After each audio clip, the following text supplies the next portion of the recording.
Hello, everybody, and welcome to another GC 365.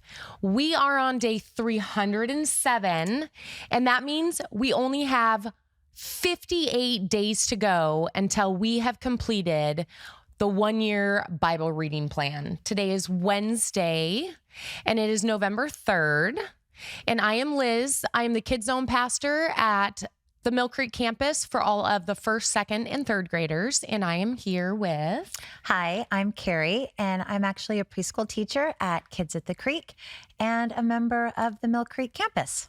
So thanks for having me today, Liz. Yes. And I know Carey because our kids became friends, part of a friend group, and they hang out all the time. They do all the time. Yeah.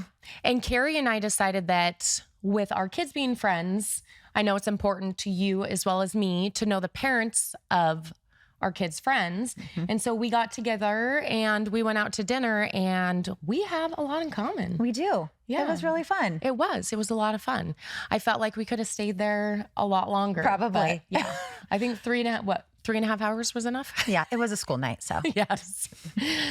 Okay, so we're going to jump into our reading. We were reading through the Old Testament, Ezekiel 7, 8, and 9. So we'll start with Ezekiel 7. So Carey, what stood out to you in this? There was one just sentence that stood out to me, and it said, "Your final doom is waiting."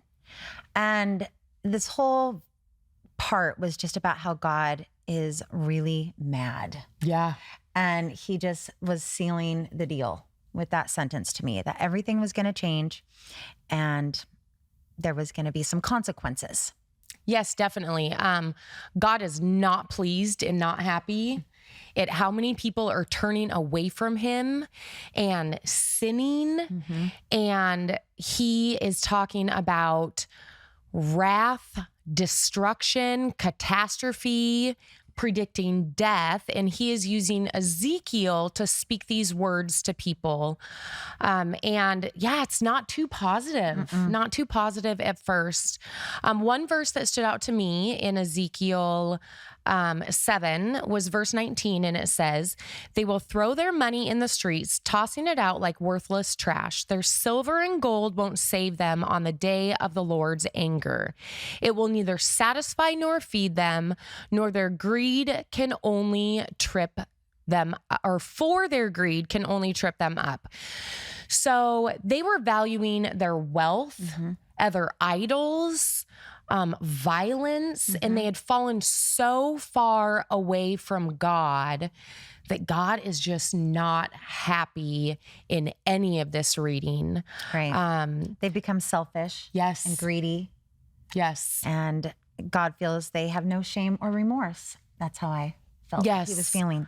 Well, by the sounds of it, they didn't have any shame or remorse at all. And I know the further you fall back from God, you're not going to be able to hear God, and he's not going to have you on that right path. But what these people probably didn't understand is God is eternal. Maybe they did at one point in time and they thought sin was more fun, but God is eternal, and all these things that they were valuing more than God are not important, and they're going to be gone. So God was just talking about bringing on vengeance and wrath. So Ezekiel 8, still not that positive. Nope. But there was a few good lessons that we could learn from here. So everybody was not only sinning, but we read that they were worshiping false idols outside of the temple and inside. And this verse really stood out to me. Verse 12, "Then the Lord said to me, Son of man, have you seen what the leaders of Israel are doing with their dark rooms? They are saying, the Lord doesn't see us. He has deserted our land." So they probably felt like God had deserted their land because there was so much violence and corruption and worshiping false gods. But God doesn't desert you. Right. You're the one who deserts your relationship with God. And so they're worshiping all these false idols, and they truly believe that when they're in these dark rooms that God cannot see them. And that's crazy to me. but I can kind of relate to that. Same. So when I was not doing things right, making good choices in my early adulthood before I started to actually build my relationship with Christ, there was points in time to where God would always put somebody in my life to plant that seed. And I remember there was this woman, her name was Maureen, and she had such strong faith. And I was standing, and I don't even know why I was at her apartment building, but I was standing outside and we were talking. And she told me, don't do in the dark what you don't want to be seen in the light. And that really resonated with me because I was hiding stuff from my friends and my family and only hanging out with people that I was making bad choices with.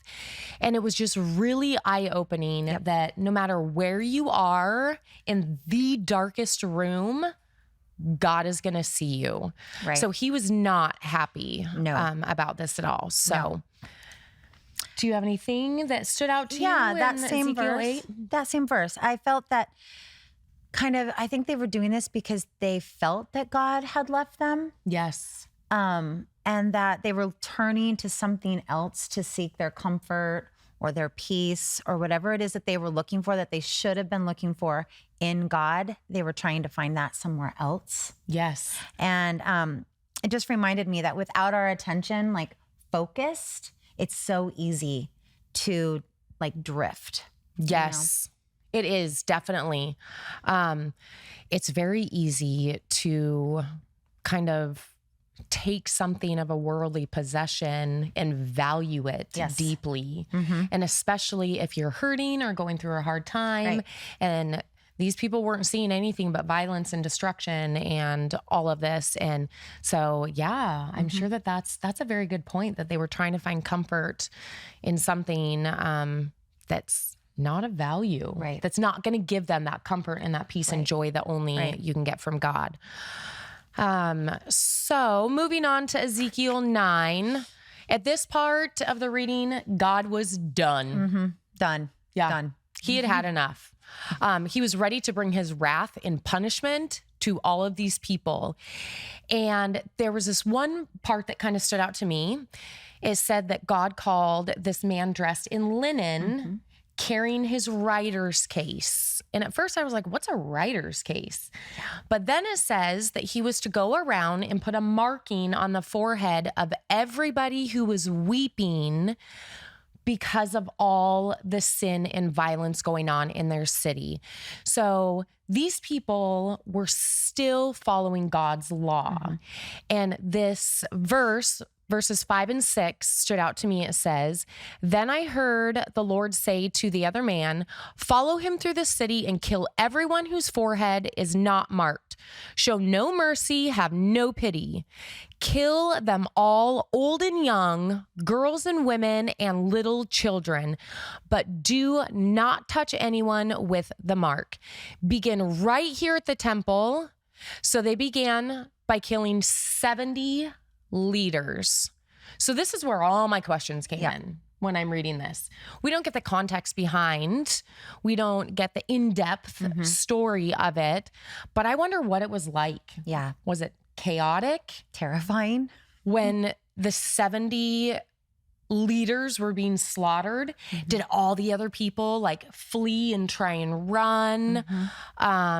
Was there peace to those with the markings, knowing that God is putting his wrath on all of these people now, and they might have peace in their city. So I just had a lot of questions. One thing we both talked about was we don't know if we would be able to kill somebody if God asked us to kill somebody, especially a child. Yeah, that was tough to hear. And read. That definitely. So because children are so innocent. Yes. But maybe they were not following down the right path like their parents were. I don't know. Yeah. That's why I hope for something different than my parent, or than for my kids, than going down the wrong path. Right. So we were both hoping for a positive ending to Ezekiel's reading today, but stay tuned. Yep. To be continued. To be continued. Watch tomorrow. Hopefully there's some positive verses that we'll be able to read through. So we're moving on to Hebrews 5. So you had something that stood out to you. I did. In verse 8, it says, even though Jesus was God's son, he learned obedience from the things he suffered. And I just thought that was super important to hear, because sometimes walking with God is not the easy choice. There's struggle that comes along with it. And being obedient just in general is hard sometimes. It is. Because we want to do what we want to do. Yeah. And so I thought that was nice to hear that, we all have to be obedient. Even Jesus did. Yeah. And Jesus was a perfect example of what obedience is like. And like you said, we all kind of want to do what we want to do sometimes. And that's why God gives us free will. But the more knowledge we have in the Bible, then we will know the difference between right and wrong. So verses 12 through 14 stood out to me. And it's all about having baby faith. So it says, you have been believers for so long that you ought to be teaching others. Instead, you need someone to teach you again the basic things about God's word. You are like babies who need milk and cannot eat solid food. For someone who lives on milk is still an infant and doesn't know how to do what is right. Solid food is for those who are mature, who through training have the skill to recognize the difference between right and wrong. So kind of going to what you said, it's really easy to fall back and default to the human nature of being lazy and fall away from your practices that you have to continue to grow your faith. And we all start out with baby faith. So if some of you online, this is your first time doing the 365, watching us or doing the 1-year Bible reading plan, this is going to continue to grow your faith from a baby faith to a mature faith. And then you're going to be able to be the one to go out and spread the good news, which is what we're all called to do, and plant those seeds in other people. And that's why I love doing this. I learned so much, especially preparing for filming these 365s. And I love to watch everybody else's, because to hear their interpretation of different verses is different than my interpretation and your interpretation. So I feel like we learn so much more. So if you have baby faith, that's okay. Some things that helped me when I very first was starting to grow my faith is I scheduled reminders. I had checkoff lists of the most important things, like read my Bible, make sure I spend time with God. I would intentionally listen to worship music. We have great connect groups here at Gold Creek that you could plug in to grow your faith as well from baby faith.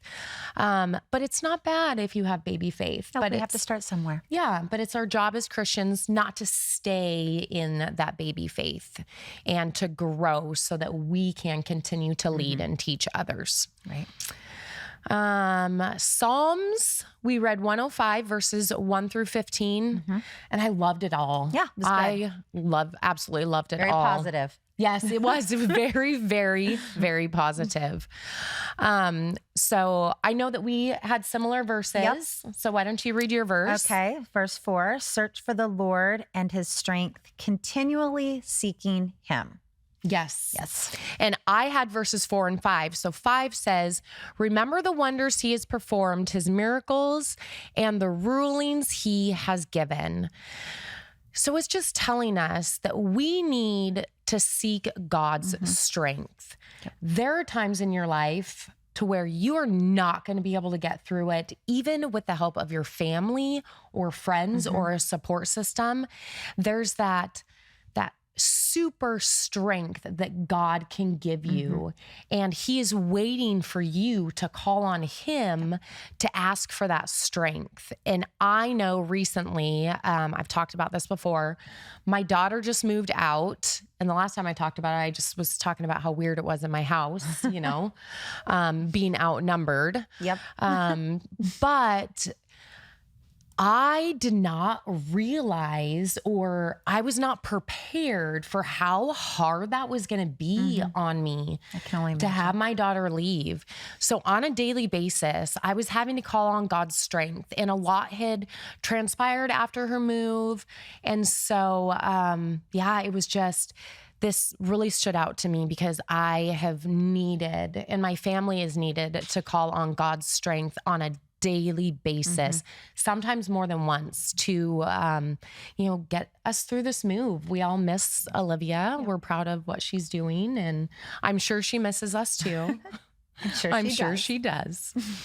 So, did anything stand out to you? Yeah, same thing. Sometimes things are hard and we can't do it alone, was the same thing I took away from it. We have to ask for help.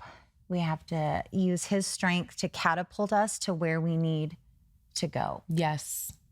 That's good. I like that. Catapult us. I can just visualize that, like using his strength. Yes. I don't know. I really like that.